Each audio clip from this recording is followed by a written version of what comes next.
José Makila Soumanda, vous êtes un homme politique de la République démocratique du Congo. Vous venez de participer à la première journée du conclave de l'opposition. Quel bilan vous tirez? Est-ce qu'il était important que les opposants se retrouvent ici à Nairobi? Pourquoi faire d'ailleurs?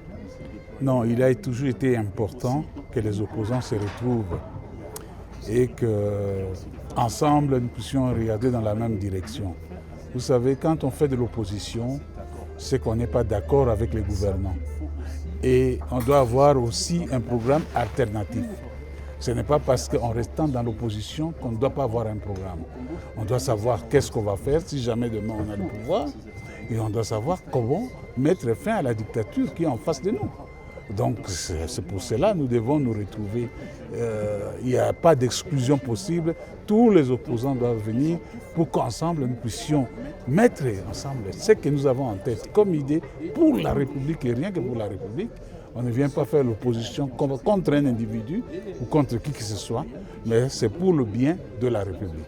Vous avez été vous-même opposant avant de rejoindre le gouvernement, mais il y en a quand même qui ne sont pas là. Et pas le moindre. Moïse Katumbi n'est pas venu, Martin Fayulu n'est pas là.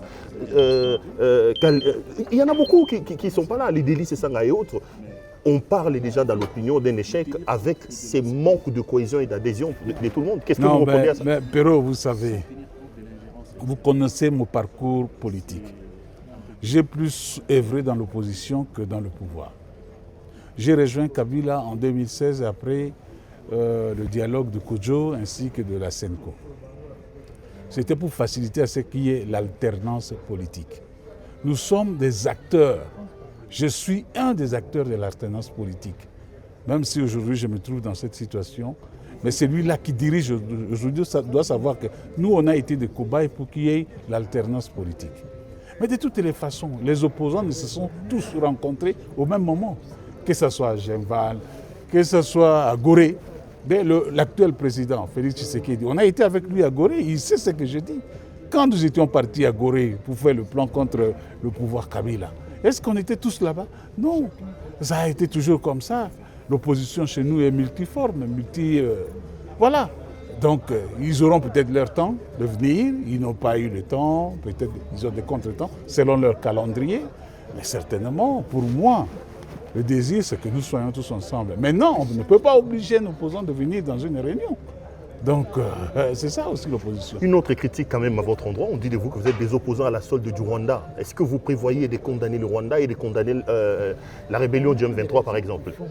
Mais vous savez que les gens qui disent aujourd'hui que nous sommes à la solde du Rwanda, mais on a été dans l'opposition avec tous ces gens, y compris Félix Tshisekedi.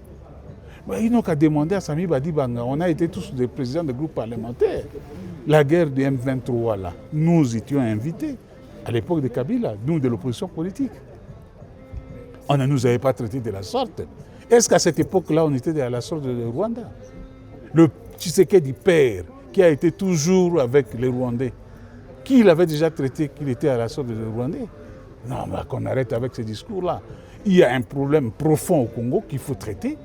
Mais le président de la République, garant des institutions de la République, il dit, lui, il va convoquer son dialogue à lui. À mon avis, je trouve que c'est un monologue qui pourra aller assister à ce monologue. En tout cas, pas moi. Je ne suis pas prêt à céder à cela. Voilà. Et il doit savoir que pour qu'il accède là, il y a eu des gens qui ont souffert, qui ont travaillé pour qu'il y ait aujourd'hui l'alternance. Moi, j'ai été vice-premier ministre. Vous savez combien j'ai été payé?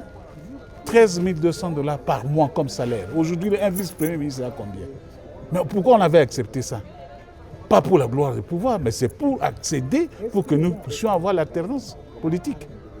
Qui reconnaît ça aujourd'hui? Qui le reconnaît aujourd'hui? Mais quelquefois, il faut regarder derrière pour savoir où on va.